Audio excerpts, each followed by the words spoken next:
Bueno, ¿qué hora es? 9:10, así que yo voy a comenzar. Total, el que se pierda la primera parte, si viene alguien más, lo va a poder ver por YouTube.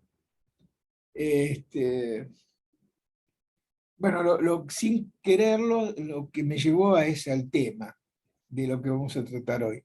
La idea creo que va a ser que hoy vamos a tener una reunión, que es como una reunión inaugural, en el cual yo quiero contextualizar esto, eh, para comenzar después a leer el seminario de la identificación. Eh, yo me pregunté por qué estoy aquí, ¿no? Y voy a decir que en una reunión muy agradable que hemos tenido los docentes del CAP, de pronto se pensó por una serie de situaciones, que no son momentos de hablarlas aquí y ahora, pero se pensó que había que dar un seminario, todos los que somos docentes del CAP. Y como siempre, algo primero me habló, me dijo identificación y género, y que en identificación en género estaba el seminario de la identificación como comienzo nada más, no como fin, sino era el comienzo de algo que se gestaba en mí a partir de un acontecimiento. Eh, no sé si todos saben, yo escribí un libro que con la ayuda de Carlos Jurado y una poetisa que se llama Susana Schwartz, que ha corregido y darle un giro un poco más legible a lo que yo digo, porque está una serie de conferencias que yo di están en ese libro. Pero me retrotraía a eso, a la erótica, al estallido del género. Y lo cual me parecía que frente a ustedes, el camino que yo voy a elegir es ese, el estallido del género, que conectaría esta primera enseñanza de Lacan con la última enseñanza. Y el seminario de identificación me parece que es una llave tanto para pensar la primera enseñanza de Lacan como la ultísima, como le gusta llamarla a Jacques Miller. Pero hubo un acontecimiento que me llevó a repensar el tema del género. No voy a dar nombres ni nada, porque a la parte pudo haber sido un lapsus mío, pero escuché en mi consultorio un analista decir, hablar con el idioma inclusivo. Cosa que me sorprendió muchísimo. Mi reacción fue, no entiendo. Y después de ese choque, empecé un poquito a averiguar y el tema del idioma inclusivo no es un tema solamente de nuestro país, es un tema, hablando con españoles, no sé si diría mundial, pero sí por lo menos en Europa y en Argentina, y no sé si otras dos partes del mundo, porque no he tenido contacto, el idioma inclusivo se constituyó como, usando palabras de Foucault, el rostro de la época, lo voy a llamar yo así. Él decía que cada época tenía su rostro. Eh, ¿Por qué tomo esto? Voy a decir que el psicoanálisis mismo propició algo de que se puede llamar idioma inclusivo. No nos olvidemos, por ejemplo, que en un determinado momento, no sé si ahora, se pensaba, por ejemplo, en los fines de análisis de las mujeres y de los hombres. Creo que la ultimísima enseñanza de Lacan, vuelvo a decir como la llama Jacques Miller, esa ultimísima enseñanza de Lacan es una interpretación a la época. Por lo tanto, también es una interpretación al intento de construir un idioma inclusivo. Hay un antecedente que Lacan trae en un texto que se llama La instancia de la letra, y en ese texto de La instancia de la letra, Lacan, para introducir su diferencia con el algoritmo susuriano, sostiene, no sostiene, sino muestra lo que es el significante que se introduce en la realidad. Pone dos puertas iguales, ¿sí? Y arriba pone caballeros-damas. Y demuestra ahí como caballeros-damas es lo que entre dos significantes, y estamos ya parafraseando el seminario de la identificación, caballeros-damas introduce en la realidad esta diferencia que él muy graciosamente llama la diferencia de la segregación urinaria. Subrayo la palabra segregación urinaria. Está en la instancia de la letra donde están esas dos puertitas.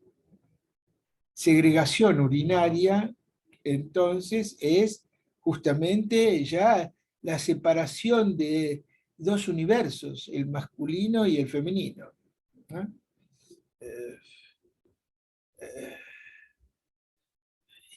Y muestra también cómo introduce una ley.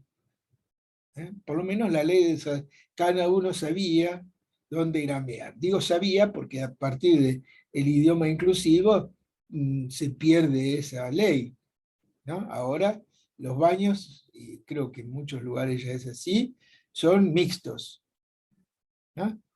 Se ha salido de la ley de la segregación urinaria. Yo comparto con Lacan, quiero aclarar esto, es que Lacan dice no hay progreso. Estoy convencido que desde la mirada de lo real no hay progreso. Bien, más adelante, en la misma instancia de la letra, una página más, posiblemente, no lo tengo acá ahora exactamente, Lacan va a decir que la diferenciación entre hombres y mujeres es el principio mismo de la guerra ideológica. Lo cual, los psicoanalistas no hemos escuchado tanto eso, porque hemos tratado de diferenciar, por ejemplo, el pase entre hombres y mujeres, como si habría un análisis para hombres y un análisis para mujeres.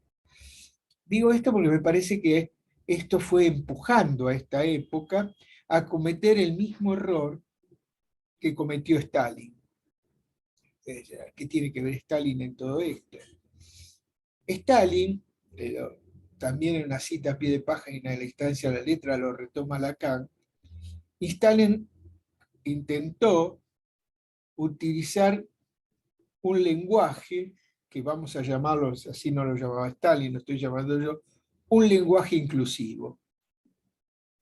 Ese lenguaje inclusivo era, históricamente, un lenguaje que hablara todo aquel que no pertenecía a la burguesía capitalista. ¿Por qué?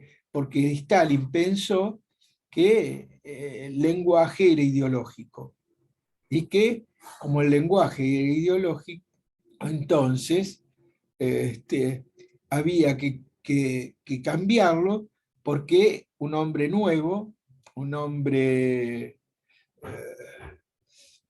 revolucionario, un hombre socialista, no capitalista, debía hablar otro lenguaje. Y lo impuso para la población rusa, que no era rusa solamente en ese momento, sino era la Unión Soviética. Unión de Repúblicas Socialistas Soviéticas. Así era la sigla. Lo cual Stalin pensaba que esto tenía que ser mundial, como la Asociación Mundial de Psicoanálisis a la cual pertenezco. Más que mundial para Stalin sería internacional. Habría que reflexionar la diferencia entre internacional y mundial. De hecho, impuso el esperanto como el idioma oficial, ¿no? No sé si le suena un poco bastante parecido a lo que nosotros llamamos lenguaje inclusivo. Y fue un fracaso total. Era imposible mantener un lenguaje como era el esperanto, no porque cuando se ponía a hablar se volvía a pasar la Torre de Babel.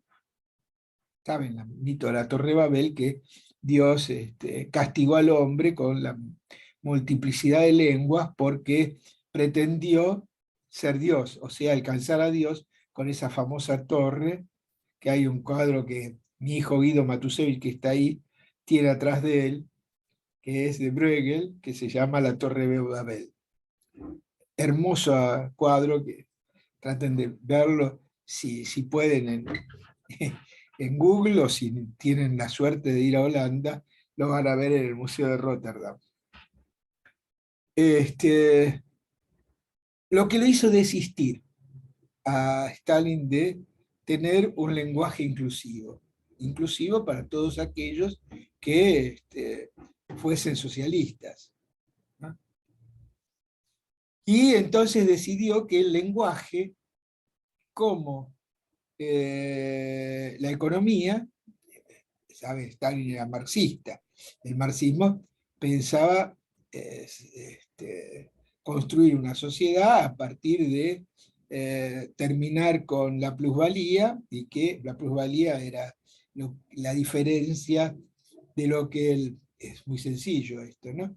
De lo que el empresario paga, en esa época no eran empresarios, lo que el dueño de las máquinas de producción le pagaba a los obreros como quien compra una mercancía. Así pensaba que era Marx el trabajo, y que, cosa que es importante también porque lo vamos a desarrollar eso en algún momento, que así como la economía, que era estructural para construir la Unión de Repúblicas Soviéticas Socialistas, era el lenguaje. O sea que la economía ya no pasaba, el lenguaje no pasaba a ser ideológico, sino que el lenguaje era estructural, ¿no?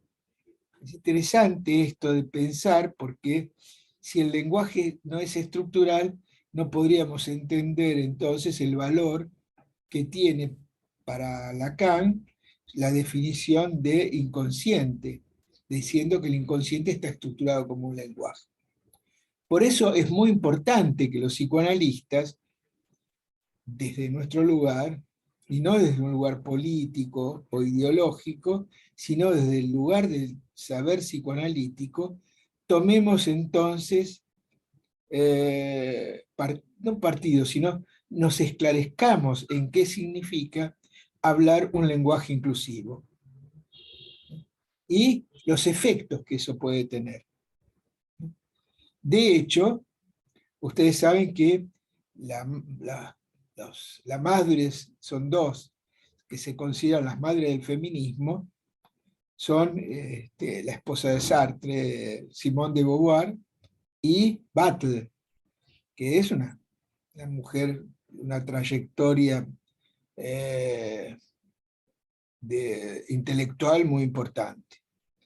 Y es importante que tengan en cuenta que la Butler mismo se da cuenta de esto, porque sostiene en uno de sus libros, no me acuerdo ahora el nombre, después lo voy a buscar y se los voy a decir, ella sostiene que la división entre hombres y mujeres, en tanto las mujeres en el feminismo pueden llegar a un extremo que sean como los hombres, pero al revés, que lo único cambie que si los hombres fueron los amos, ¿no?, ahora pasen a ser las amos las mujeres, ¿no? Y que el feminismo debía cuidarse de eso, ¿no?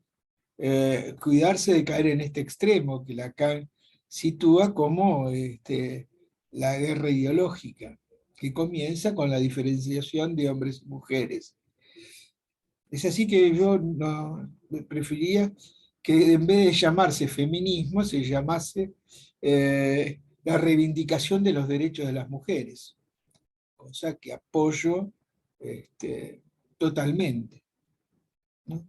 Estoy totalmente de acuerdo que eh, hay que luchar por defender los derechos de las mujeres, pero no caer en un feminismo, que sería lo mismo que todos los sismos que ha caído la humanidad, que fomentan una guerra ideológica.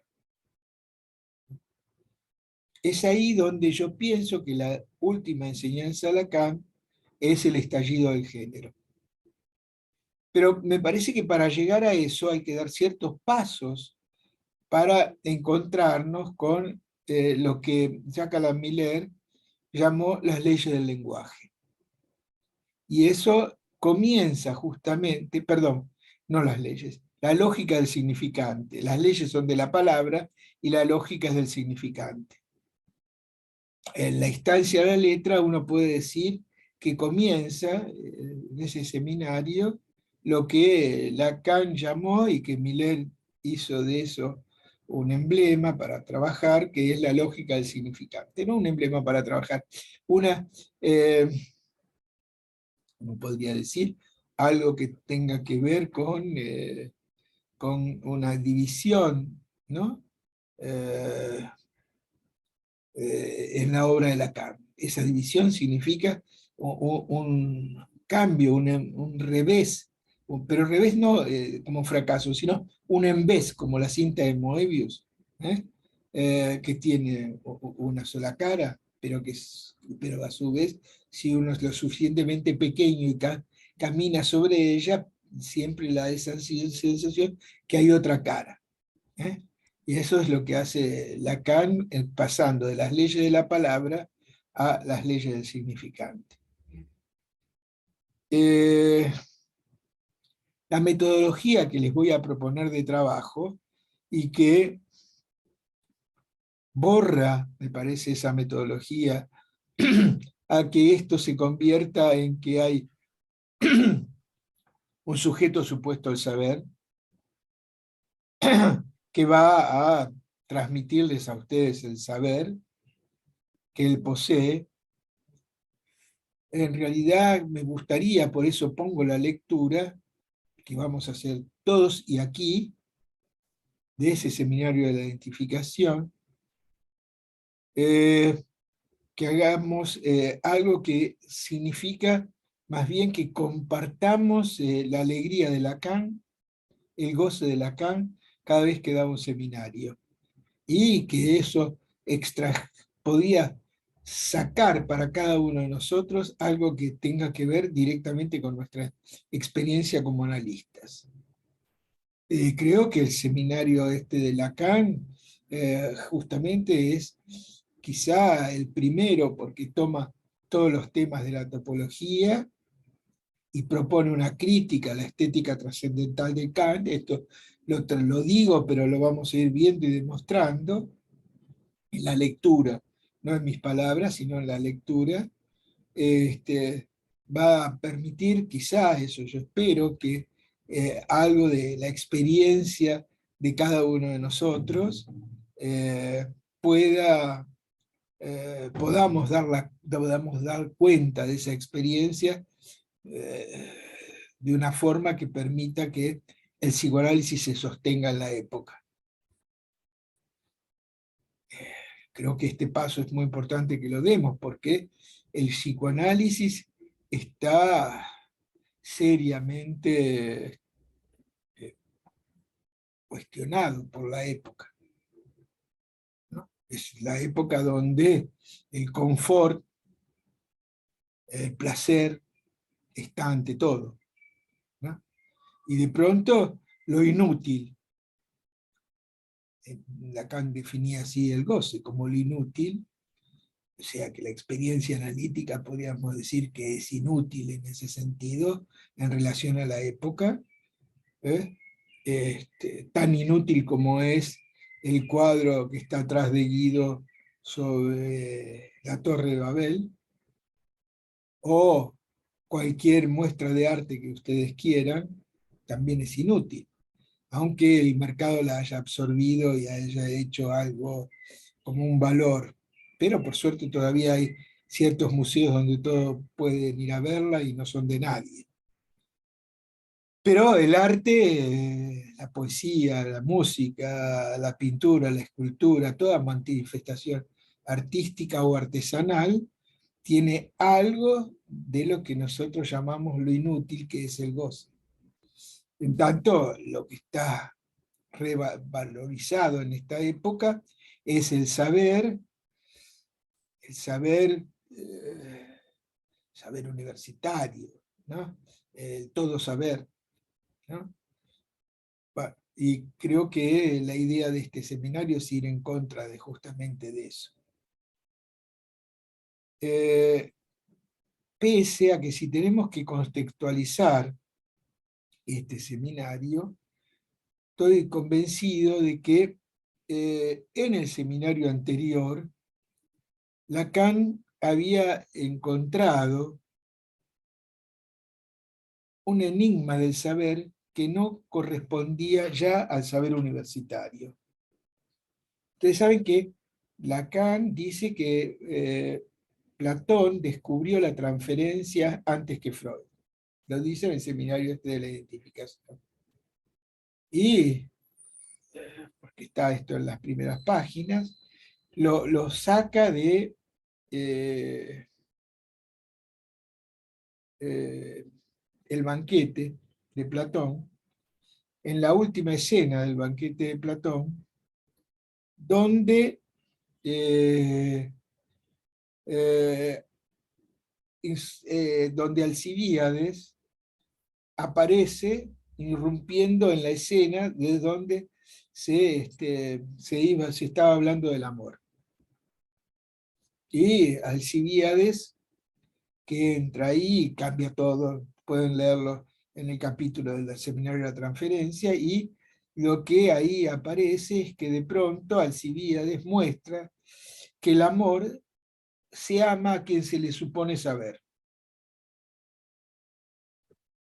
Me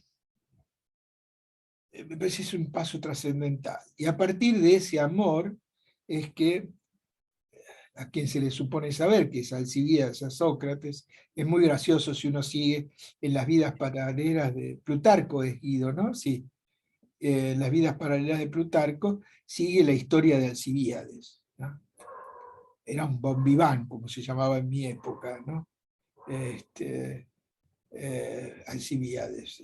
Uno, por cómo se enamora de Sócrates llama la atención, y cómo se enamora del saber que hay en Sócrates.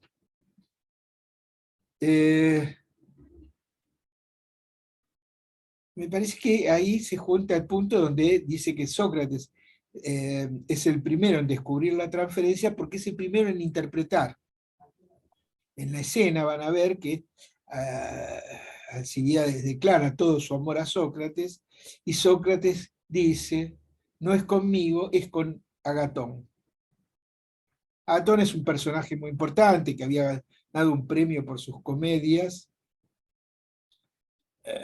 y también es uno de los personajes que creo que denuncian a Sócrates como el que pervertía a los adolescentes con su enseñanza.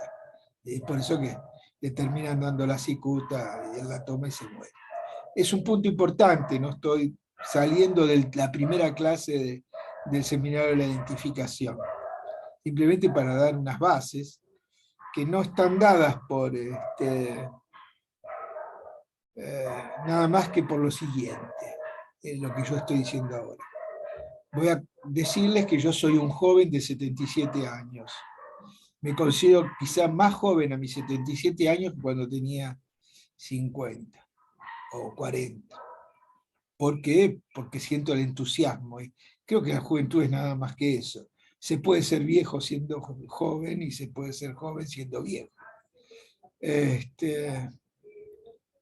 Bueno, a mis 77 años, el método de lectura que voy a proponer está pensado a partir de una frase de Napoleón que decía, vístame despacio que estoy apurado. Entonces vamos a hacer eso en nuestra lectura. La vamos a hacer con apuro, pero lentamente. ¿No? Tiempo nos sobra para, para hacer rápido lo que queremos hacer. Entonces le decía que ahí nace una idea del saber que no es, pienso yo, vamos a discutirlo, que no es igual al saber que nace a partir de Descartes, que es la piedra angular del nacimiento del discurso universitario. Mi hijo es una persona psicoanalista y filosóficamente interesado, me va a poder afirmar o corregir a esto que yo digo. El saber que aparece en el banquete a partir de Alcibíades es, voy a decirlo así, un saber divinizado. Es por el amor a alguien, a Sócrates en este caso, que ahí se le supone a él un saber. No es un saber como plantea Descartes, que es un saber de razón.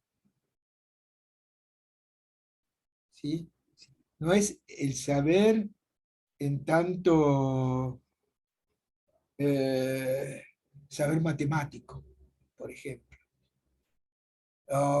El saber matemático, digo, ahora voy a aclarar esto, aplicado a la naturaleza, que es eso la ciencia. La naturaleza está escrita con caracteres matemáticos, la famosa frase de Galileo. Ahora bien, bien. Entonces, hay un saber diferente al saber científico. Y ese es el saber que Lacan quiere tomar para mostrar justamente la transferencia.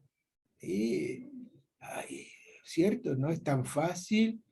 De hecho, estoy de acuerdo que sí lo es, que es diferente el método psicoanalítico que el método socrático, ¿no? Es interesante, porque para Sócrates el método socrático era hacer surgir en cada uno algo que ya está previamente y que es universal, que es el mundo de Leidos, de las ideas. ¿No? Y que eso es un diálogo, que no me acuerdo el nombre ahora, con el esclavo. Sócrates hace surgir ahí el saber que está en el esclavo, alguien que para el mundo griego no era un humano, era casi una bestia. ¿No? ¿No? Por eso la trataban malos. Eso es hollywoodense. ¿No? No sé si los esclavos griegos no vivían mejor que nosotros, ¿no? Por lo menos de que la gente tan empobrecida como puede haber hoy en día en nuestra Argentina, ¿no? Porque sería tonto pensar que si el esclavo era un instrumento de trabajo, alguien maltrate a un esclavo, porque es como si un empresario va y rompe sus máquinas. No, es impensable.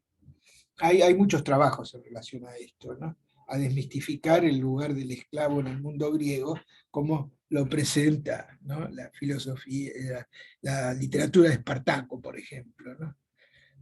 Donde el ideal de la libertad está, y digo ideal, corresponde a cierta ideología que hay que también interpretar. Ese ideal que fue construido en una época, ¿no? Donde hemos puesto la libertad del hombre por sobre todas las cuestiones.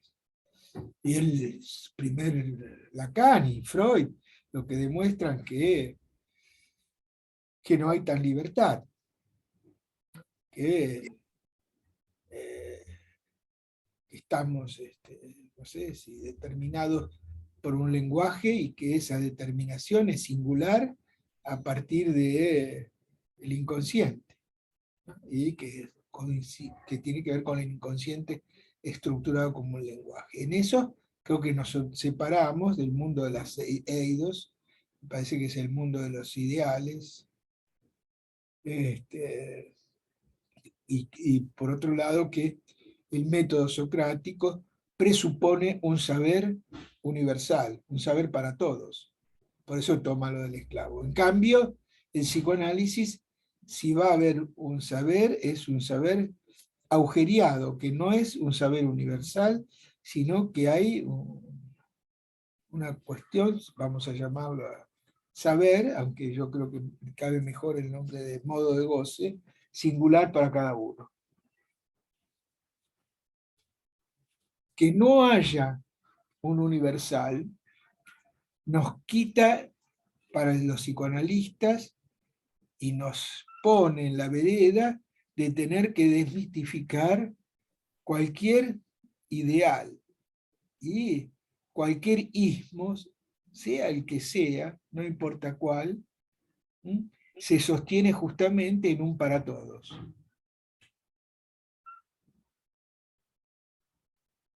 Hasta los más benignos. En este punto, creo que es muy importante porque la respuesta a la época donde se piensa que puede haber un idioma inclusivo de todo el mundo, como sería el uso del lenguaje inclusivo, no puede ser aceptado por alguien que sea un psicoanalista. Digo, ¿qué quiero decir con que no puede ser aceptado? Cada uno después en su vida hace lo que quiere. Si quiere hablar con idioma inclusivo, quiere hablar en jeringoso, que era un lenguaje de los jóvenes de mi época, que usábamos nosotros, creo que ahora ni saben lo que es el jeringoso, hablen en lo que quieran. De cualquier forma siempre van a estar hablados por el otro. Pero otra cosa es en el espacio psicoanalítico. ¿Por qué? Porque sea el lenguaje inclusivo, sea una ideología de derecha, de izquierda o de centro, que uno ponga en juego en la experiencia analítica, está poniendo sus fantasmas y sus ideales. Y justamente la experiencia analítica es una experiencia que tiene que deshacer esos ideales. Esos ideales, en el seminario de la transferencia, se llaman identificaciones. Lacan utiliza por última vez el esquema óptico, creo que ustedes todos lo conocen, si no, podremos, alguno de ustedes que quiera, vamos a hacerlo esto muy seguido, que la próxima vez tome la palabra y se tome 15 minutos, 20 minutos para explicar el esquema óptico. Si alguien tiene interés, desde ya puede levantar la palabra y lo anotamos. Pero usa por última vez el esquema óptico porque el esquema óptico no le permite a Lacan un punto que Lacan va a ser una de las piedras angulares del seminario de la identificación. No le permite ubicar en el espacio del otro, o sea, la realidad, ubicar el objeto A.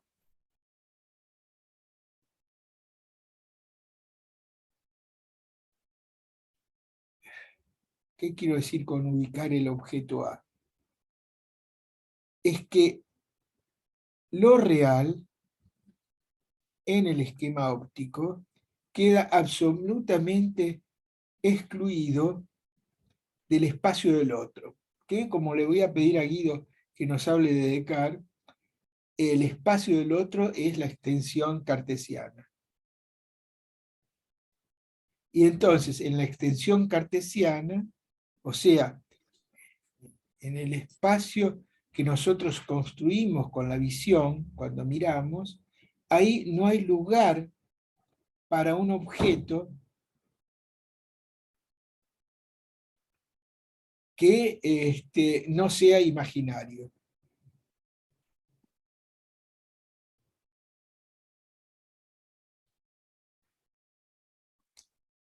Si ustedes, hay una lógica de construcción en Lacan del estadio del espejo, donde el objeto se constituye a partir de ese objeto que nosotros vemos en el otro.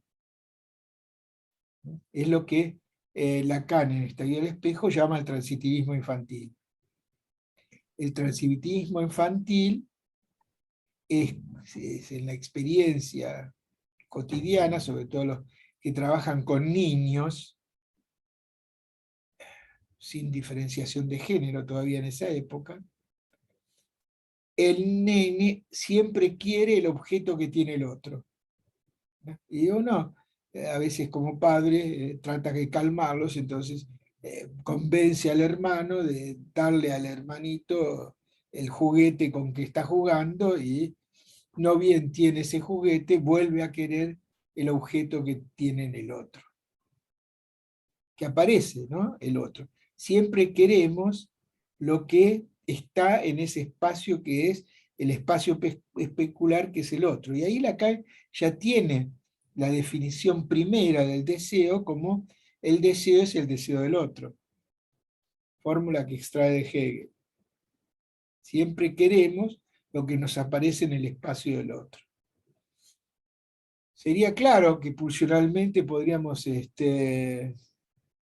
pensar que los animales no quieren el objeto que tiene el otro, porque ellos no hay una alteridad de un otro, en tanto ellos tienen una relación homeostática con la naturaleza y tienen un instinto que sabe qué hacer para arreglárselas con la realidad.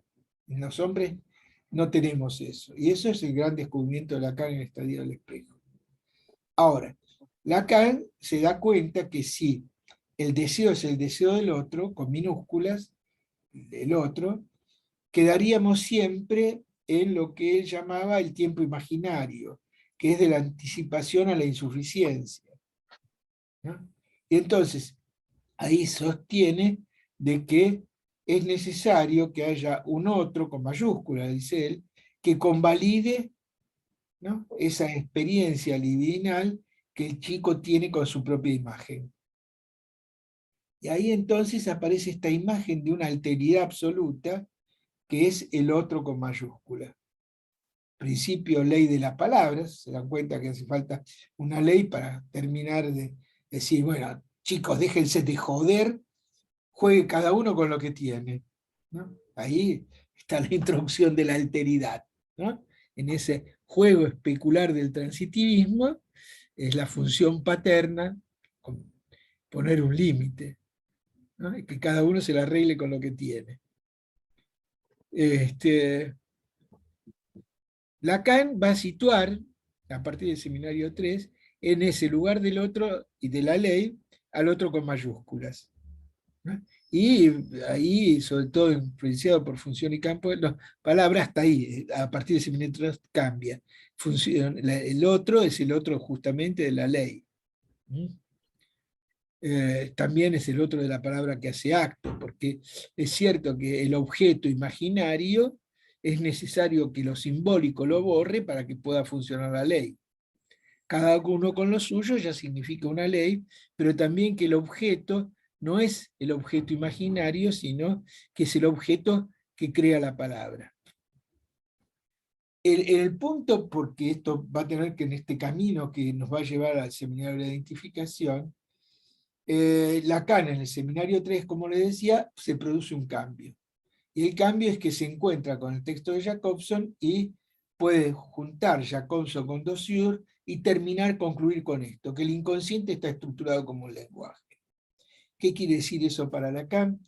Es que el inconsciente estructurado como un lenguaje es que el significante es causa de significación, y que esa causa de significación hace que construyamos una realidad que es no universal, sino singular para cada uno, a partir de este lugar del otro con mayúscula. Y entonces ahí toma valor que el inconsciente está estructurado como un lenguaje.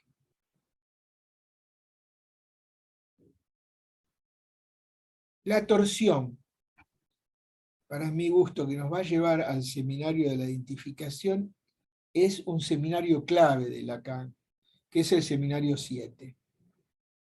Lacan, cuando dicta el seminario 20, dice, el único seminario que hubiese querido escribir es el seminario 7. Y es cierto que si ustedes leen el 7 junto con el 20, ahí uno se da cuenta de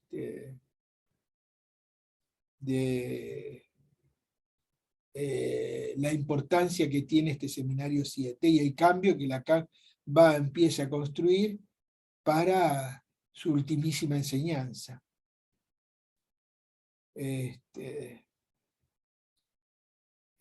Quiero aclarar que yo pueda decirle todas estas cosas a ustedes hoy, pretendo que no sea un saber de erudito, sino solamente un saber de alguien que transitó durante muchos años, más de 50 años, la obra de Lacan y de Freud, sobre todo, y que la única ventaja que podría tener frente a la mayoría de ustedes es que ustedes son jóvenes, todavía en el otro sentido, digamos en el sentido que no han tenido el tiempo que yo ya tuve para recorrer la enseñanza de Freud y de Lacan. Pero eso no es ninguna ventaja para leer el seminario de identificación. Esto es nada más que alguien que ha transitado con alegría esos textos que le han ayudado, junto con su análisis, a cambiar muchas cosas de su sufrimiento personal. Que fue mucho, les voy a decir. Lástima que pese que me encontré con el psicoanálisis a los 23 años, o 22 ya, no recuerdo exactamente. Lástima que no me encontré cuando era más chiquitito. Me hubiese evitado muchos años de sufrimiento neurótico. No quiere decir que no lo tenga todo, que me haya liberado de todo sufrimiento neurótico, pero he encontrado un pequeño lugar en mi vida donde puedo recrear la satisfacción de vivir. Esto es una ventaja para mí, pero después el saber a construir tiene que ser de todos ustedes con la lectura que vamos a hacer. Yo puedo nada más que ser una guía, ¿no?, para sus preguntas y cuestiones por tener tantos años de lectura, nada más, ¿no? Pero mi intento de eso no es ocupar el lugar de Sócrates para Alcibiades, ¿no? No, no, no, porque si no, no habría algo que es importante para el psicoanálisis, que es que cada uno pueda cuestionar su saber a partir de la lectura que nos propone Freud, Lacan y Miller.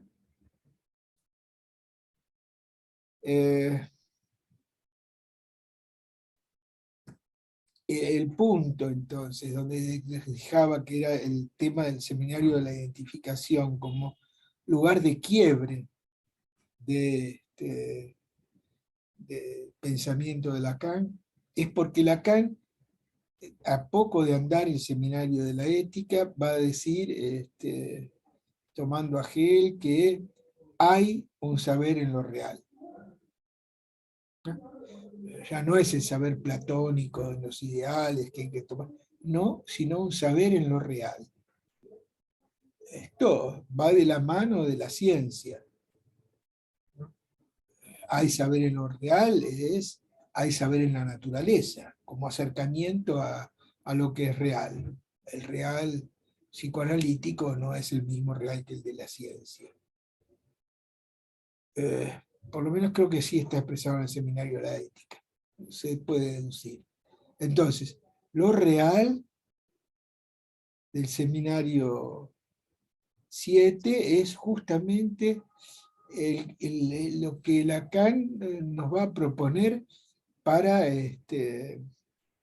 como guía nuestra para la lectura y para la experiencia analítica.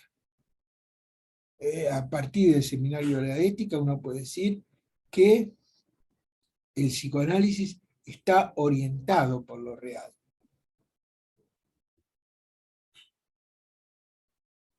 o hacia lo real.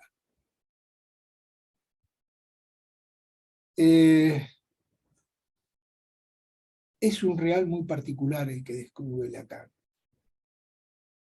Es un real que uno puede decir en ese momento es, lo va a nombrar Dassin, siguiendo un texto de Heidegger, y bueno, va a ser la diferencia entre la cosa, en que en alemán das Ding y Sache son dos formas diferentes de nombrar la cosa. Sache es, bueno, Zoom, televisor, que me perdió ver ayer el partido donde Argentina le ganó a Holanda. Eso es Sache. Das Ding es otra cosa. Das Ding es algo, digamos, diferente a Sache, no es la palabra.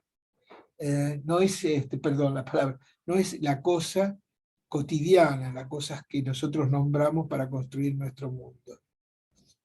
Das Ding es otra cosa. Das Ding, como va a definir Lacan, que todavía se confunde mucho el inconsciente y la pulsión, Das Ding va a ser el objeto parcial.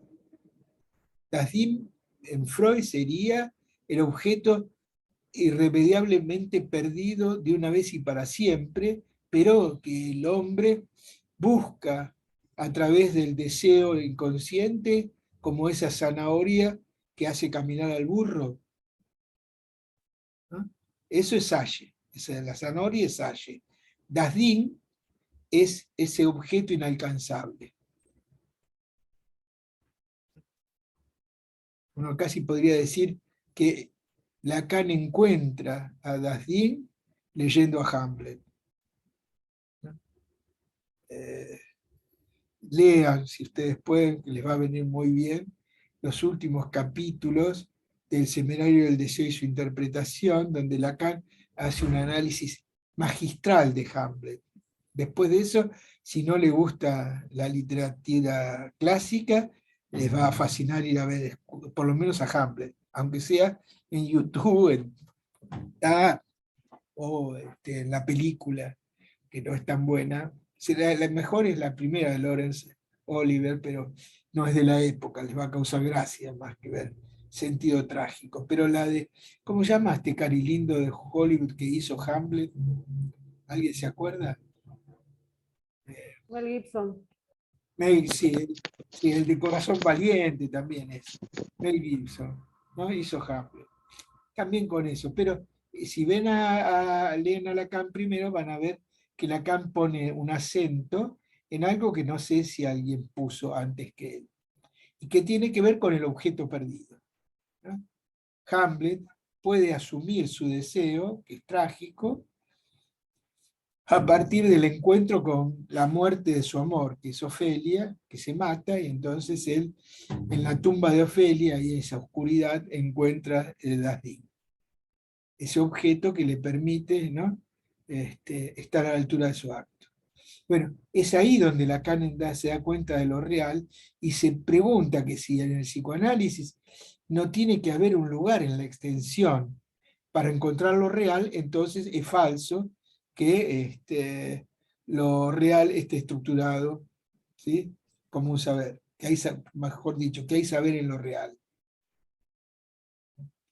Entonces, ese es el punto que lo lleva a la transferencia, a encontrar el concepto de agalma, esencial para el fin del análisis, y también poder darse cuenta que hay un objeto que él lo va a nombrar y crear un neologismo, y que a partir de la creación de ese neologismo es lo que lo va a llevar a pensar, pienso yo, en que la experiencia psicoanalítica es una experiencia topológica, y que es el concepto de extimidad.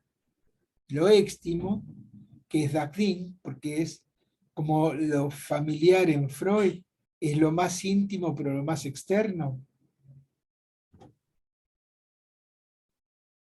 Bueno, ahí en ese éxtimo se resuelve con una figura topológica que le voy a pedir a Guido que le mande a todos un texto de topología que es muy esclarecedor y que él me pasó, y que es un artículo, y que permite pensar esta dimensión eh, topológica que piensa Lacan para dar cuenta de no dejar el objeto A en el lugar de lo éxtimo, o la cosa, como ustedes quieran, sino poder dar cuenta de que hay una experiencia en un espacio determinado para poder dar cuenta de ese objeto.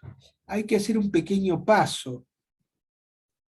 No quiero comprometer a nadie, que no sé si saben filosofía o no, pero sí lo voy a comprometer a Guido, que ya para el año que viene, no este año, nos dé una idea de qué es la estética trascendental kantiana, en términos sencillos, y que nos permitan pensar cómo se construye nuestro mundo a partir de nuestra experiencia, no nuestro mundo, a partir de la estética trascendental kantiana.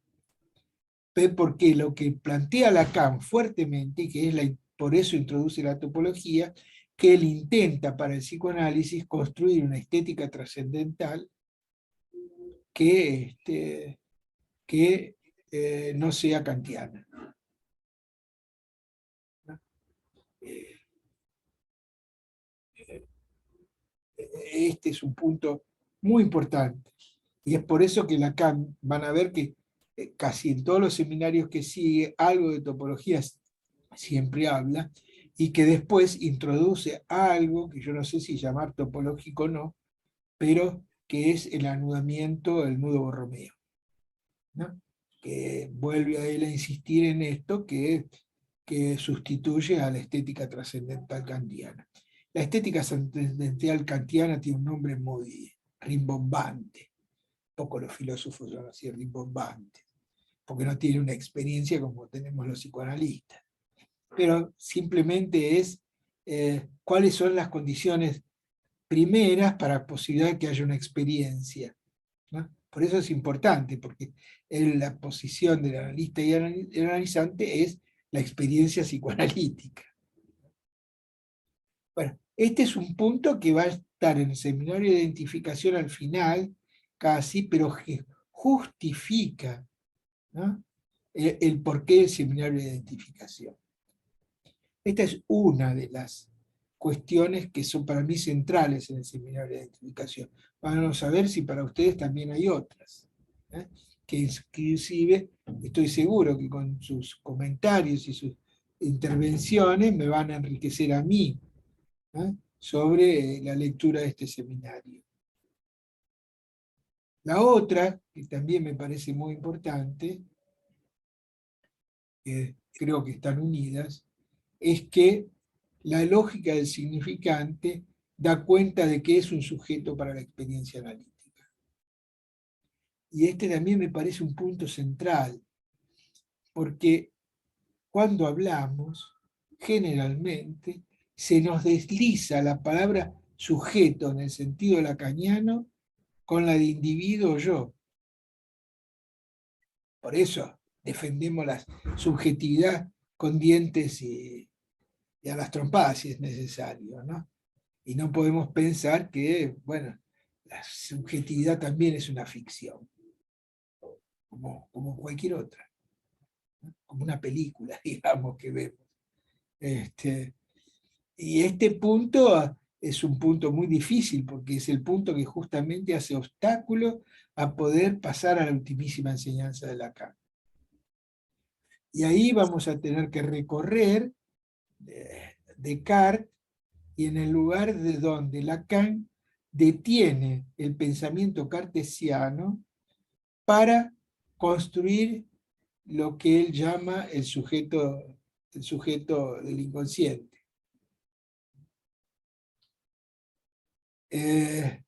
Para eso, ya en esta primera clase lo vamos a ir viendo, Lacan va a hacer dos cuestiones en sí. Una es retomar a Descartes porque Descartes es el primero que instaura un saber que no es el saber de Dios.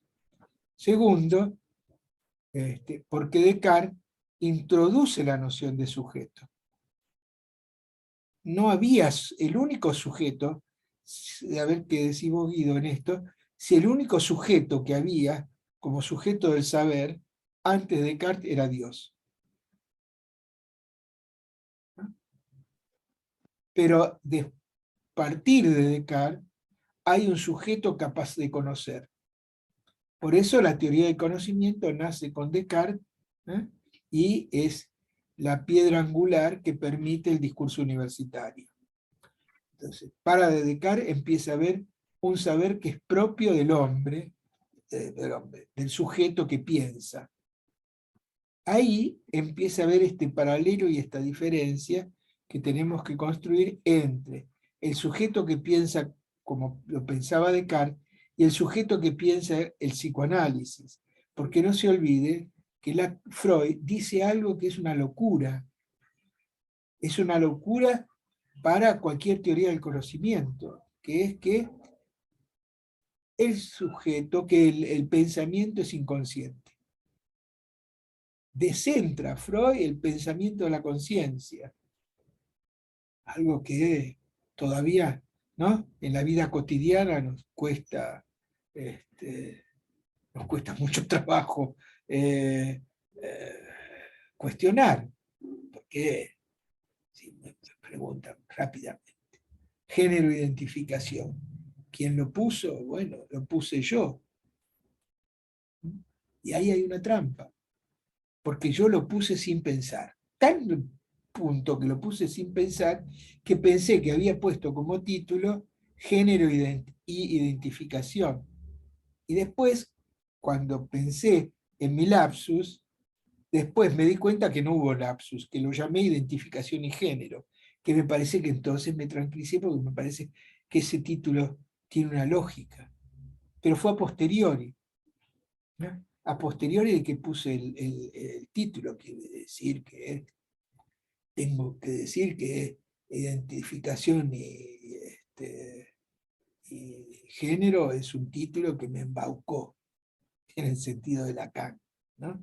Que dice, el embaucarse es, voy a decir ahora, después le da acá en otro giro. El embaucarse es darse cuenta que no soy yo el que lo pensó, sino que fue un pensamiento inconsciente. Creo que no resistiría el pensamiento cartesiano a sostener que los pensamientos son inconscientes. Sin embargo, para Lacan, en un determinado momento, que lo vamos a tener que ver muy detenidamente eso, el pensamiento es inconsciente. Pero quizá pueda decir esto delante de mi hijo que sabe mucho de Descartes, me avergüenza un poco porque él sabe más que yo, pero que el pensamiento, este, el pensamiento cartesiano, cuando toma la idea de buscar la garantía en un otro, es ahí donde se equivoca. Eh, Esto ya muestra un poco como que de entrada Lacan se dio cuenta que ese otro con mayúsculas que instaura el lenguaje es alguien que ir en contra de ello en un psicoanálisis. Por eso todo el psicoanálisis es un proceso de desidentificación. Vuelvo a lo que me generó, porque me generó esta charla con ustedes, justamente el punto donde alguien quería hacer un lenguaje inclusivo para el psicoanálisis. O sea, alguien como psicoanalista quería hablar el lenguaje inclusivo.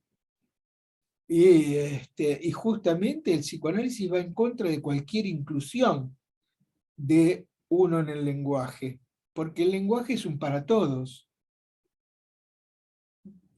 Y es justamente lo que vamos a demostrar, que ese para todos del lenguaje, Lacan muestra que ese lenguaje para todos se construye a partir de que nos preguntamos quién soy. y que nosotros mismos vamos al lugar de tapar ese agujero que se produce a partir de esa pregunta en el otro. Porque simplemente el otro no puede responder por quién soy. Digo, el otro del significante. Eso es lo que se va a demostrar en el seminario de identificación, que va mucho más allá de este brevísimo comentario que yo hago a lo que Lacan le llevó demostrar todo un año. Bueno, voy a hacer una cuestión ahora. Yo tiré la piedra. Ahora me gustaría escucharlos a ustedes, comentarios sobre todo esto que hemos hablado, y vamos a tratar siempre de priorizar los comentarios de ustedes. Así que bueno, el que quiera, porque no sé cuántos somos, pero bueno, somos 19, no somos tantos, pero o levante la mano o tome la voz. Abran los parlantes, por favor.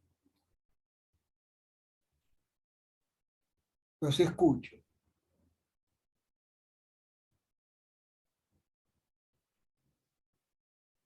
Sí, no sé.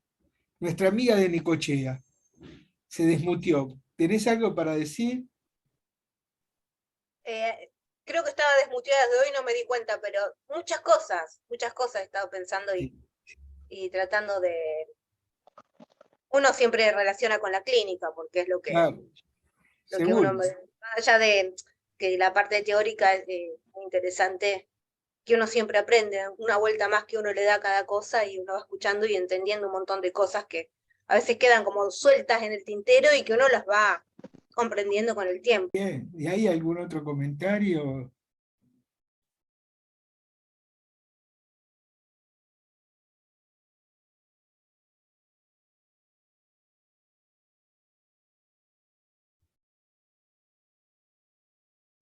Sí, me parece que Eh, lo que Ana nos dijo. Ah, bueno, Guido, sí. no, Dale, no, no, Guido. algo que me quedó así de lo que escuché al pasar, que me quedó dando vueltas en realidad, pensando cuando dijiste esto de que el saber del sujeto es lo que permite el saber universitario. Ahí yo pondría en duda esta afirmación, en el sentido de que, eh, pensándolo ahora, el saber universitario es en realidad más escolástico de lo que moderno, de lo que pensamos, me parece, en ese sentido. ¿Por qué? Lo digo. Porque, primero que nada, pues la universidad en realidad se funda en el medioevo, en la Edad Media. Y la fundación de las universidades en realidad es el acto de firmar el acta de fundación, su reglamento. La universidad en su comienzo era un grupo de alumnos sentados en el piso y alguien que se sentaba en una silla, que era la cátedra, en todo caso. Eh, ¿Por qué digo esto? Porque en realidad, un segundo. Seguro que Porque en realidad, a ver, si uno lo piensa, uno en tanto está dentro de la universidad, el saber que produce no pertenece a uno, sino que pertenece a la universidad. Lo mismo que en la Edad Media. El saber no era de uno, sino que era de Dios. Si bien hoy por hoy las leyes de mercado dictan que uno puede darle firma a eso, y la autoría en todo caso le pertenece a la universidad en tanto está en el ámbito universitario. Uno no saca ningún lucro de eso.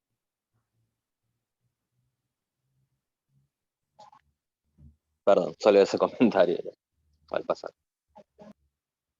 sí, sí, me parece dos comentarios diferentes, ¿no? El comentario de Ana, a mi gusto, muestra lo siguiente, que el sujeto no quiere su bien.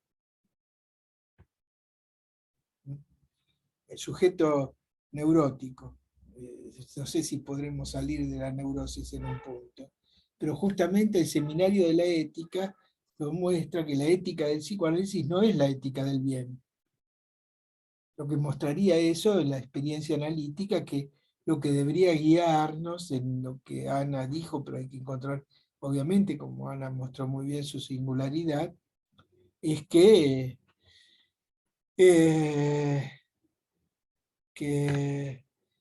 no por elegir por lo bueno se va a estar mejor, o se va a poder encontrar una satisfacción. Porque es cierto que ahí, ese caso que ella nos trae, hay una disyunción, ¿no? Mire, es interesante si ustedes leen de Italo Calvino, es un gran literato italiano del siglo XX, que tiene un texto que se llama El Visconte de Mediado.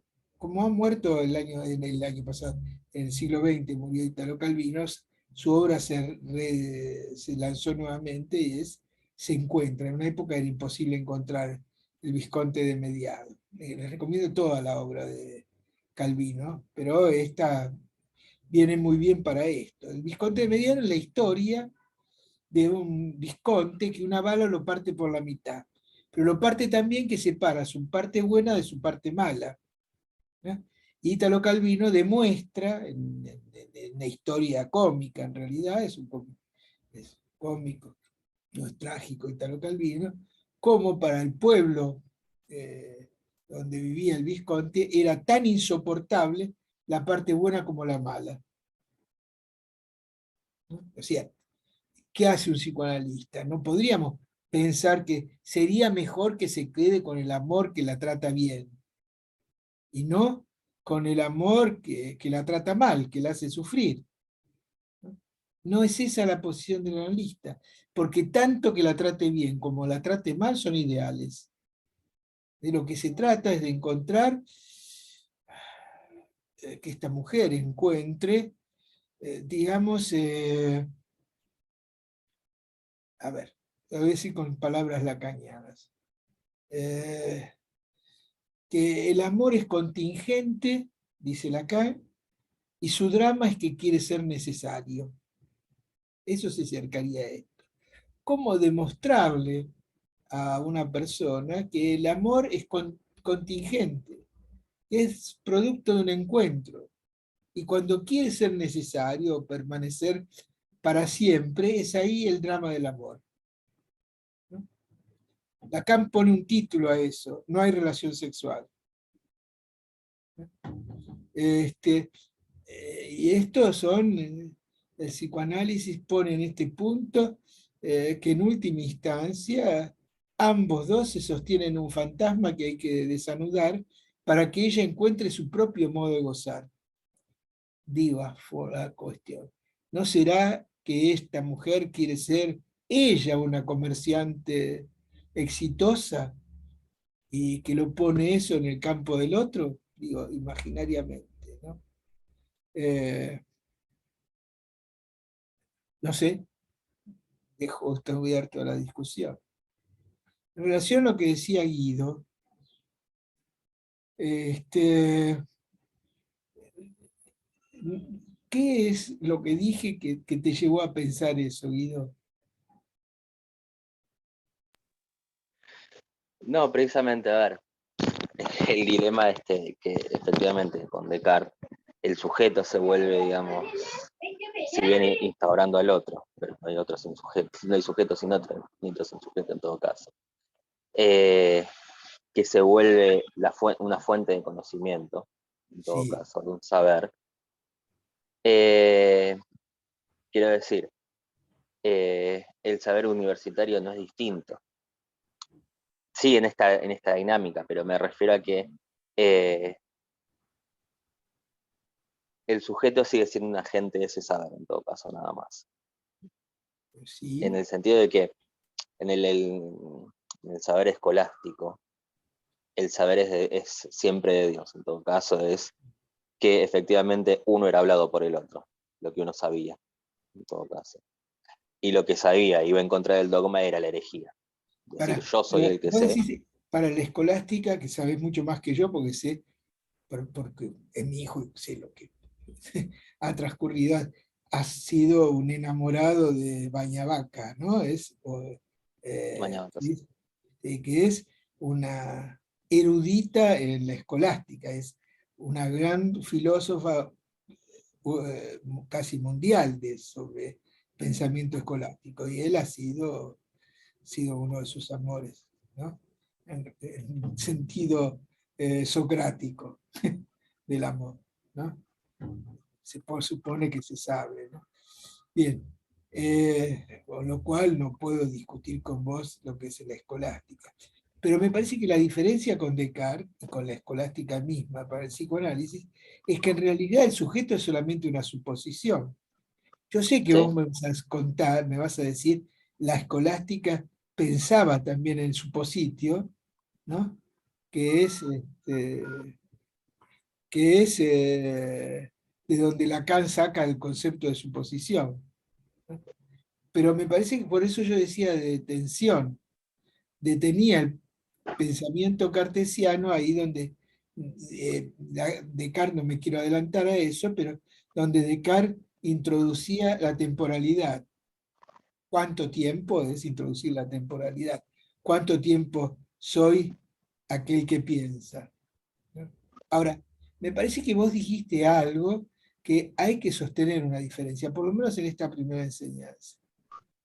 Que vos dijiste, ¿no? Para la escolástica, el hombre era hablado por el otro. Creo que no, que el hombre de la escolástica era aquel que trataba de descifrar una escritura. En eso nos parecemos.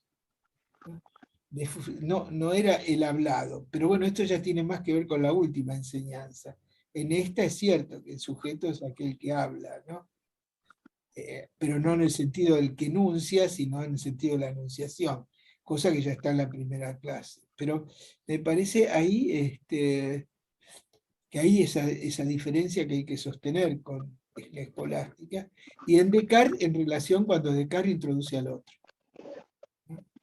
Ahora, vos dijiste algo más que me interesó, del tema del saber, que vos decís que el saber no nace con la universidad, el saber con la ciencia, el saber universitario, tengo que darte la razón en eso, sino que el saber nace ya con la escolástica, ya quizá antes con Sócrates, con Aristóteles, con la lógica, ya ahí hay una dimensión del saber. Pero la cuestión que me parece que el saber que se plantea para el psicoanálisis es siempre una suposición. Pero bueno, está bien. Eso está recién a partir del seminario del fin del análisis, ¿no? Pero esta discusión que me parece que estamos teniendo con Guido y con Ana, o esta charla, mejor dicho, tiene un punto muy importante, porque lo que interesa a Lacan, sobre todo en el seminario de la identificación, en todos sus seminarios, porque siempre va a ser una referencia a eso, y hacia eso se dirige el discurso psicoanalítico, como plantea Jacques Alain Miller, que dice, Lacan siempre le habló a los psicoanalistas, a quien decía no los trataba muy bien tampoco. Pero me parece que lo que se juega es saber la posición del analista. Por ejemplo, si tomamos el caso de Ana o el pensamiento de Guido, podemos pensar dónde estaría la posición del analista, ¿no? En ambos lugares se puede pensar. En lo de Guido, cuando Lacan plantea que la transferencia es siempre una suposición de saber, ¿no? Y ahí aparece la noción sujeto supuesto al saber, que tanto el sujeto como el saber son supuestos. Y por otro lado, también me parece que la posición del analista se juega en lo de Ana de no instaurar, creer que hay algo mejor para un paciente. Es mejor para él que para ella en este caso que se quede con el que la ama y no con el que la maltrata. Pero en ambos casos no va a haber una solución ni siquiera para su deseo, porque el deseo va a seguir siendo siempre el deseo del otro, no hay deseo propio. Porque si hubiese deseo propio, habría otra vez yo y conciencia. Y por eso el deseo para Lacan siempre es el deseo del otro, ¿no? Entonces, eso obliga a que la posición del analista es aquel que esté en este lugar de poder escuchar o leer el deseo del otro, que es el deseo inconsciente. en esta mujer, por ejemplo, en este caso, ella queda muy claro, ¿no? Que aquel que la trata mal, ella lo ama más en la medida que la engaña. Y es muy freudiano eso. Es Dora. Es el principio de la histeria. La histeria es siempre el deseo del otro. ¿Mm? Me parece que tu caso, Ana, en esos casos muestra algo genial. Pero entonces, ¿dónde podría decirte, me parece, Freud o Lacan, que se encamina el análisis? No en una solución al dilema uno y otro, sino a la pregunta de ella, ¿con qué goza una mujer? O sea, ella supone que con la otra hay relación sexual, o digamos en términos más sencillos, que la otra sabe sobre el goce.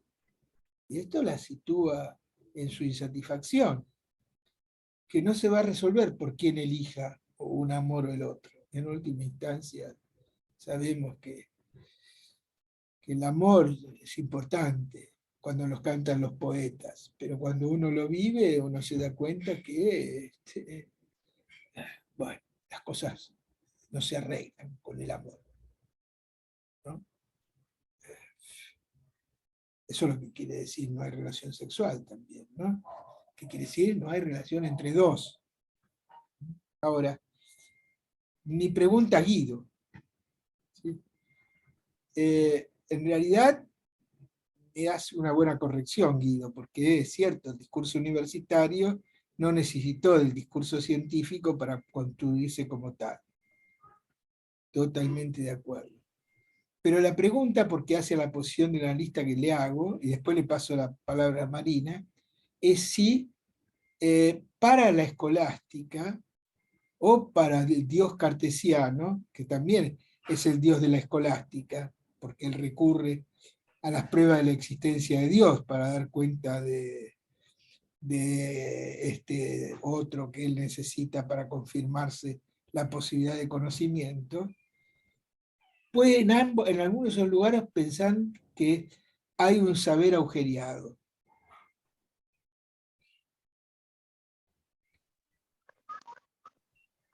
Eh, a ver, tal y como se plantea, no soporto que haya un agujero ahí. No quiere decir que hay algo que el saber no da cuenta, para hacerlo ¿Cómo? fácil. Que es el agujero, es el lugar donde el saber no puede dar cuenta de algo, de lo real, Sí, digamos. sí, exactamente. Sí, el saber en todo caso sí sería, por decirlo de manera hegeliana, absoluto. Digamos, Claro. estamos hablando de Dios cuando hablamos del saber. Sí. Bien, o sea, No habría falta en ese agujero, en eso ese saber. es la posición del analista, porque si lo que está orientado el análisis por lo real, ¿ah? Cualquier saber que se construya en el análisis no va a ser nada más que una suposición. Les recomiendo, porque me pareció muy bueno, un comentario que Guido hizo sobre la película El Ciudadano, la película argentina, El Ciudadano, porque muestra muy La ciudad bien ilustre. El Ciudadano Ilustre. La tengo con El Ciudadano, voy a tener que ver a ver la película El Ciudadano. El Ciudadano Ilustre me parece que toma justamente este punto. Creo que se puede ver en el YouTube sobre los encuentros millerianos, ¿no? ¿Se puede leer ahí o en el blog? No, en el blog está el artículo. Bueno, este, le pasamos la palabra a Marina. Marina, sí. Gracias. Sí, me quedé pensando en una frase que había dicho cuando dijo una realidad singular para cada uno. Y ahí tuve una dificultad para pensarlo, pero probablemente la dificultad estuviese con cuando piensa también el esquema óptico, que la dificultad para ubicar ahí lo real, ¿no? Entonces ahí tuve un problema con la frase de dónde entra lo singular en el armado de la realidad.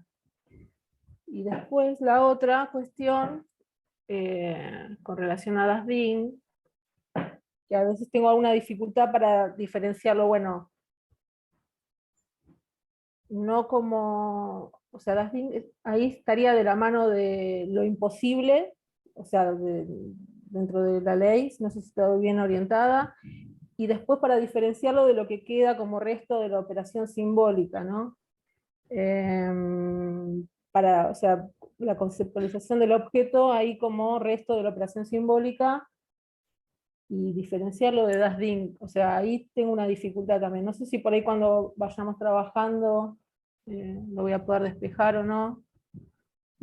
Pero bueno, quería comentar simplemente los problemas que tuve cuando lo fui escuchando, ¿no? Eso nomás. Son preguntas muy pertinentes las tuyas, estos lugares que quedaste, que no son preguntas, más bien son cosas que vos querés aclararte. Yo lo único que puedo ayudarte es a buscarlo eso, ¿no? Me parece que te podría ayudar si tomás el seminario 7 nuevamente, y te vas a dar cuenta que el acceso a Das Ding, de hecho con Antígona lo vas a encontrar bien, eso es a través de que Lacan llama la segunda muerte, el sentido trágico de la vida, parafraseando Unamuno. Y eso se consigue siempre transgrediendo una ley. No se accede a ese lugar de Das Ding sino por la vía de la transgresión. Transgresión a las leyes de los hombres. Antígona en ese sentido es alguien que accede a ese lugar de Das Ding transgrediendo la ley de Creontes, ¿no? Y enterrando al hermano. O sea, que responde, para Lacan, lo va a insistir en el seminario de la transferencia, lo toma de alguien, no sé de quién, los dioses son reales, dice. O sea, el acceso a lo real o a los dioses en plural, no a el Dios judeo-cristiano, sino al Dios en plural, los dioses como los dioses griegos, ahí está lo real. Entonces, lo que comandaría es lo real a Antígona.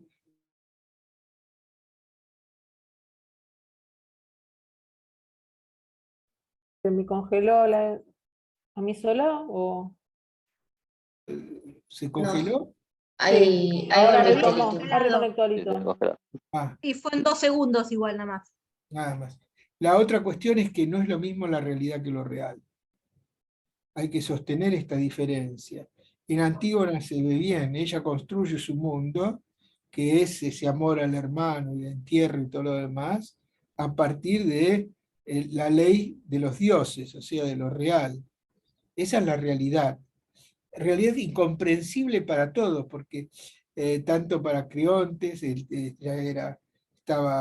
iba a ser la yerna de Creontes, pues estaba de novia con su hijo, y para todo el mundo decía, pero dejate joder, tenés todo, todos los bienes que podés tener, lo vas a tirar por la ventana por enterrar el cadáver de tu hermano. La verdad que eso es una boluda, uno podría decir.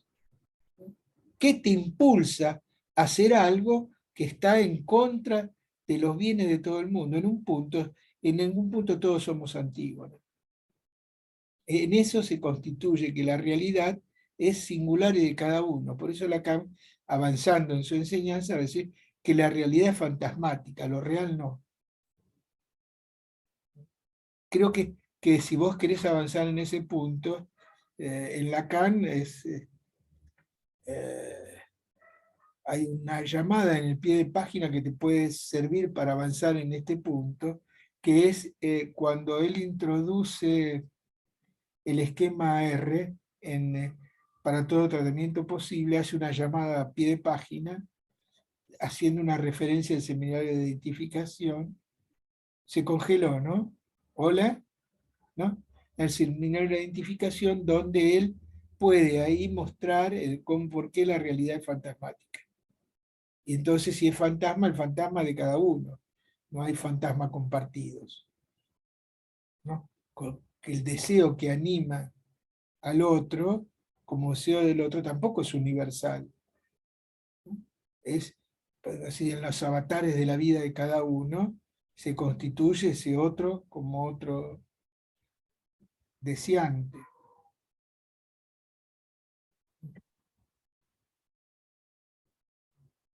No sé si en la vida, bueno, no sé, pero me parece que es una pregunta muy pertinente que hace la práctica misma, porque ¿qué nos guiamos? Por los bienes, es decir, Antígona era la más bella de todas, iba a ser reina, eh, eh, había sido, pero bueno, eso no importa, había sido el bastón de su padre, que la acompaña a Colonna en la segunda parte de Edipo.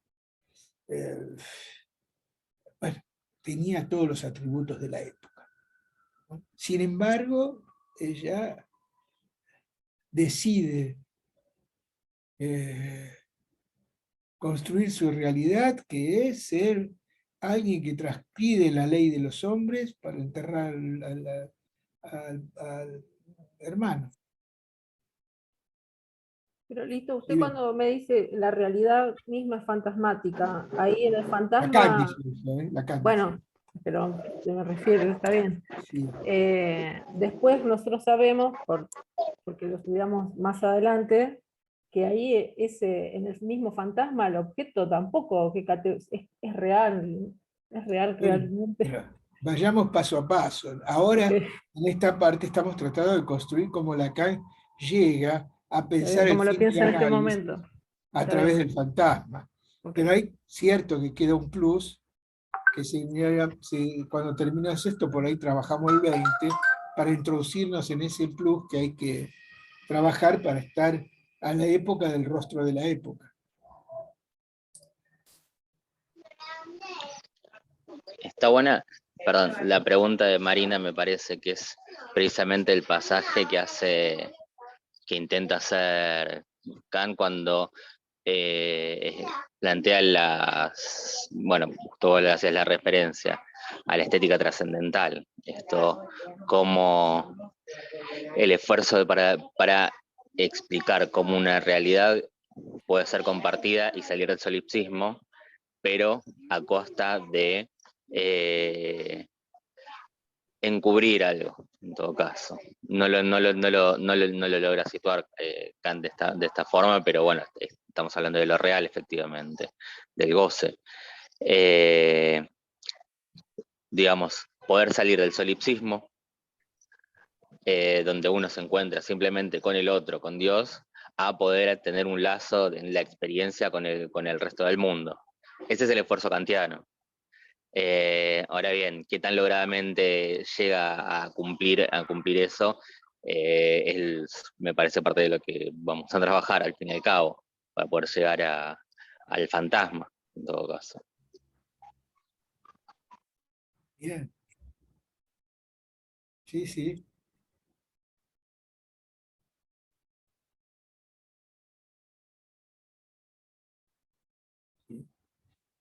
Bueno, espero que nos expliques más este aspecto de Kant y Lacan.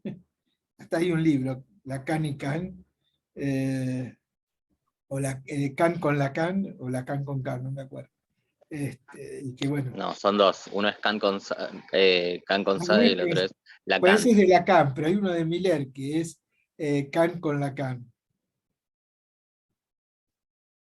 que va más por este lado de lo que vos decís, Guido. Así que espero que nos expliques más todo eso. Sí. Ahora más adelante. No, para ¿Ah? enero. Cuando Dale, empecemos a leer el seminario, ¿no? bien. Lo vivimos así. Sí, lo de Descartes, ¿no? Ahí te vamos a también pedir un poco de este punto donde Descartes tiene que solucionar el problema temporal que se le suscita con la pregunta, pero ¿cuánto tiempo Listo. estoy pensando? ¿No? ¿Cuánto tiempo pienso soy? ¿No? Ese punto, ¿no? Sobre todo lo que yo sé que vos trabajaste también, ahí el tema de la memoria. Esto, porque esto es la clínica misma. O sea, un psicoanalista no puede desconocer todo lo que es el sujeto. Digamos, el principio es que el sujeto no es el individuo ni es el yo, ¿no? El sujeto no es aquel que está convencido que él es porque piensa, que es lo que pensamos siempre. ¿Por qué defendemos nuestro pensamiento? Porque pensamos que ahí se nos va el ser, ¿no? Bueno, Lacan da vuelta a eso. Y da vuelta leyendo a Descartes, que es lo que va a hacer en este seminario, ¿no? En la primera clase nada más. Me adelanto para que vayan trabajando algunos temas que ponen en juego. Hay 3 cosas que van a ser importantes en esta primera clase para que tengamos cuenta. Una es, la primera quizá, el principio diacrítico del significante, ¿sí? Otra es, que si alguien lo quiere preparar, me encantaría, que es el capítulo de Saussure sobre el valor. Van a ver que cómo Lacan sitúa la creación saussuriana, que antes había sido con el algoritmo saussuriano, y ahora para la lógica del significante se va a referir a el capítulo del valor de Saussure. Otra es la diferencia entre enunciado y enunciación. Para este capítulo, ¿no? Así vamos lentamente pero rápido hacia lo que nos interesa.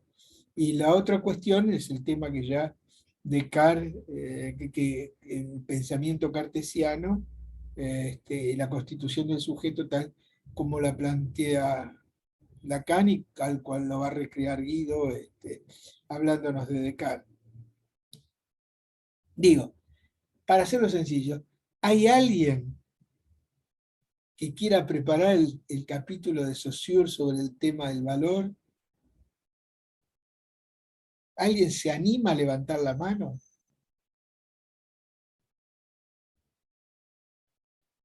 Yo podría leerlo y ver, Bien, ya lo tenemos. Ana, por lo menos ver yo estaba qué pensando en dice vos y justamente.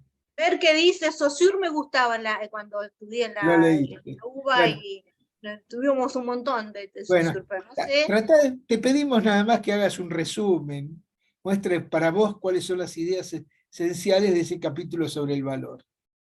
¿Y dónde eso, dónde lo encuentro? En el texto de Saussure, bueno, como texto es el único que hay, Ah, el de lingüística, un ensayo de lingüística general. sí, el que estudiamos, sí, debe ser el que estudiamos en El la que facultad. estudiamos siempre, hay un capítulo que se llama el capítulo sobre el valor. Ah, bueno, busco a ver si lo googleo y lo encuentro, si no Sí, cualquier lo cosa vas a encontrar fácilmente. pregunta. Yo, pero solamente hacer así, ver, a ver qué encuentro yo, porque la verdad que hace Y tantos bueno, años que no estudio, que no leo a Saussure, que no sé si voy a saber. bueno, eso es lo que nos importa, lo que vos puedas sacar, ¿sí? Este, Y alguien más, no sé, como para que seamos dos, aunque sea. bueno, yo voy a Lo que estar no ve ahí uno, me lo ve el otro. ayudándote. ¿Vos también, Marcela, levantaste la mano? Sí, No, la Marcelina, acompaña Ana, la acompañás la a Ana, acompaña. bárbaro. Sí, sí, sí. Las dos van a leer el capítulo. ¿Para cuándo es? Para enero, porque mira, la semana que viene no nos podemos encontrar porque los invito fervientemente a un encuentro que se llama Encuentros Millerianos, que se va a hacer a lo largo de todo el año sobre los últimos seminarios de Miller, que nos van a dar una idea ya mucho más avanzada que la que tenemos en el seminario de identificación. Sin embargo, cuando trabajemos el último seminario de Miller, que dio públicamente, ahí Miller muestra justamente la importancia del seminario de la identificación. Cosa que varios psicoanalistas venimos bregando por eso, por la importancia del seminario de la identificación, y que Miller ratifica ahí en ese seminario que nos da. El otro, sí, o sea bueno, los estaba invitando a este encuentro que es un encuentro mundial, donde hay gente, ya hubo uno con mucho éxito, por suerte, donde había gente de La Habana, de Venezuela, de Canadá, de Estados Unidos, de muchos mexicanos, gente, bueno, de Argentina desde ya, siempre somos los más nosotros, de España, de todos los distintos lugares de España. Creo que hubo alguno de hispano, de francés de habla hispana, no sé, de todo el mundo. Ese encuentro son gratuitos, ¿eh? Los estoy invitando. En todo caso, a ver, ¿quién administra este encuentro en Zoom? ¿Vos? Cualquier cosa, Lito, se pueden comunicar al WhatsApp del CAP y les Y ahí compartimos la está, invitación por ahí. y ahí está el link para comunicarse el próximo sábado. Les compartimos la invitación. Ah, Por bueno, ahí podés es más compartir la fácil. invitación. Va a ser muy interesante. Como siempre, es una media hora de dos personas que hacen la presentación de dos capítulos cada uno, diferentes, del seminario del ultimísimo Lacan, y uno es Guido, y el otro es Valeria Martínez, alguien de La Plata, y dos platenses, no, un platense y un porteño. Eh, eh, Van a presentar el seminario media hora y después hay una hora y media de debate absolutamente libre. Cada uno puede hablar y decir lo que quiera. ¿Eh?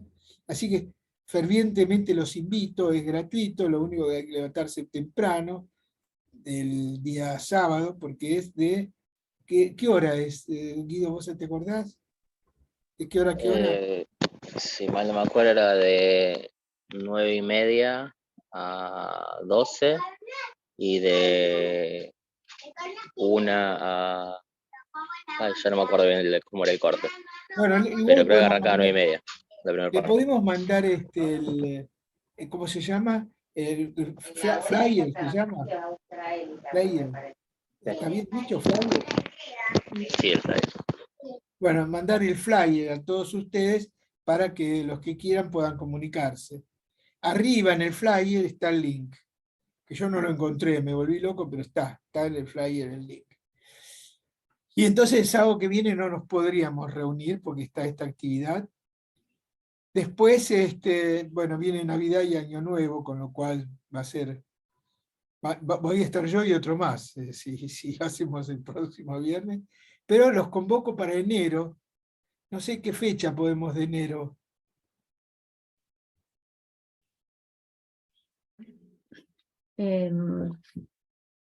A ver, en enero, Ah, no sé, sí, podría ser cualquier, cualquier a ver, fecha. estoy buscando un almanaque.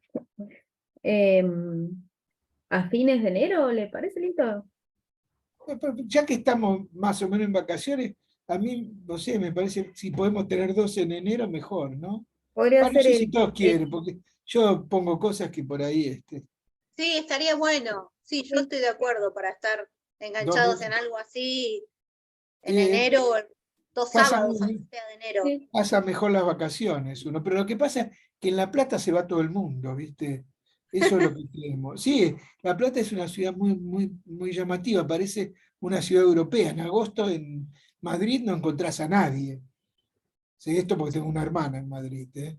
Pero, y una vez fui en agosto y me llamó la atención que fui fines de julio, principio de agosto, y cuando me levanté en agosto parecía un pueblo fantasma, Madrid, ¿no? Con todos los coches con la vaca, ¿viste? Le llaman eso al portaequipaje, le ponen todo el mundo yéndose para la costa. Y era cierto, porque un calor insoportable era en Madrid en ese momento. Pero, no sé, si todos quieren, yo no tengo Lito, problema.